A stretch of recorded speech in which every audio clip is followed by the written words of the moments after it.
আচ্ছা, আপনি কি কখনো মানুষের ভালোবাসার ব্যাখ্যা করেছেন, নাকি আন্তাজি বলেন যে অমুকে অমুকে আমাকে ভালোবাসে?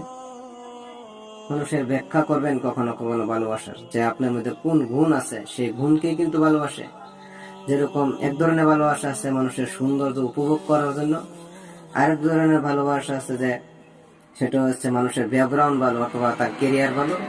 আরেক ধরনের মানুষকে ভালোবাসে মানুষের এই জন্য যে সে আমার কোনো সহযোগিতা করে দিবে এই জন্য।